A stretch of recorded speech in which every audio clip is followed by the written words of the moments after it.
everybody. You probably saw this when you came in. Hopefully I had enough back there. I was fortunate enough to be able to go to the mabe orientation in early December. mabe is the Maryland Association of Boards of Education.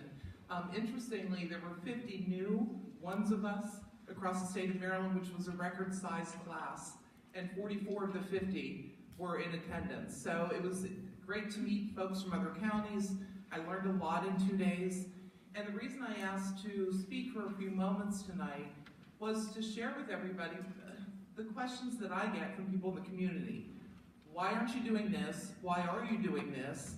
Why are they doing that and you're not? And why are you arguing? So with that said, I wanted to just sort of encapsulate a little bit of what mabe taught me.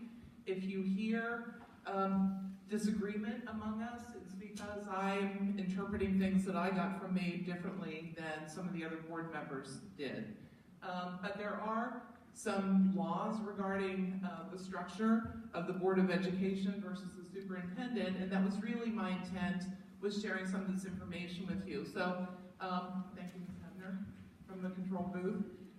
The only two things I really want to highlight on this first slide, in essence, are the last 2 points. That really, being an individual board member brings you nothing. You can't do anything. Your success is dependent actually on the success of the board, and the superintendent's success is tied to the success of the board.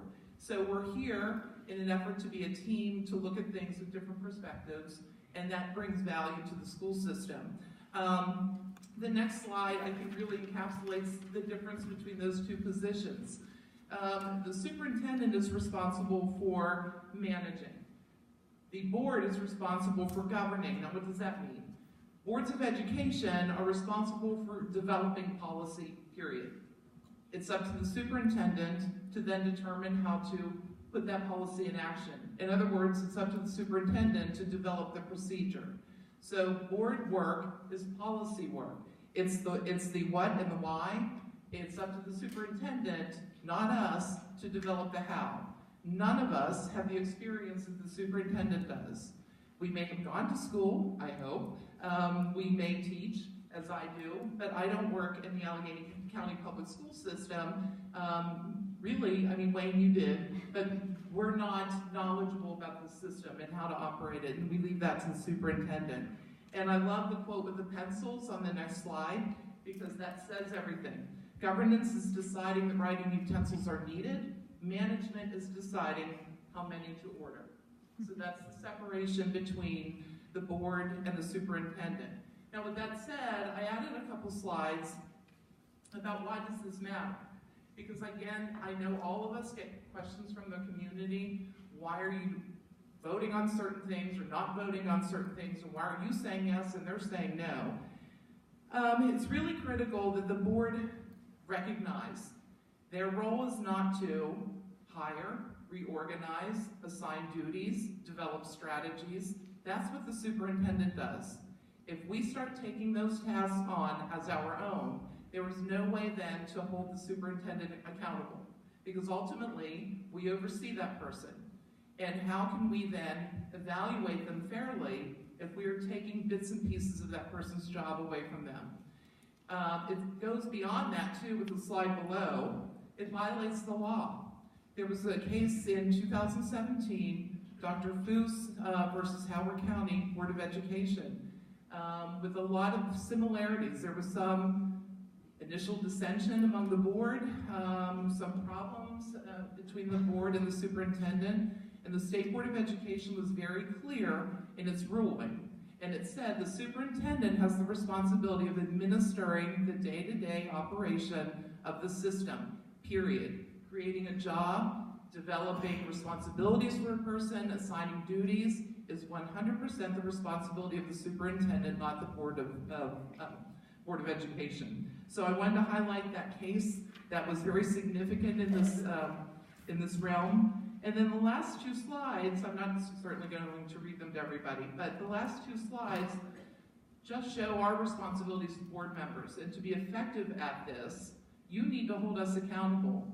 If we're swaying from things or moving from things that you think aren't ethical, that might teeter on violating the law, you need to say that I have concerns that what you're saying or what you're doing is going against the State Board of Education, COMAR, their laws. Tammy walks around with all the law books. I learned at MABE how intricate this is. It's not just signing up and showing up to a meeting or two a month to talk for a few minutes about something. It's very involved conversations. But I want to point a couple things out from these last two. It's up to board members to do their homework, to be familiar with board law, state law, Robert's Rules of Order, and if you are not effective at that, there's no way the board can move forward in its actions or activities. Also, on the final slide, it was also as a result of the Foose case. The State Board of Education was very clear about this. If any information or documents are required, or any of us want that, we ask the superintendent. We don't bypass the superintendent and go directly to staff members. Now, why is that?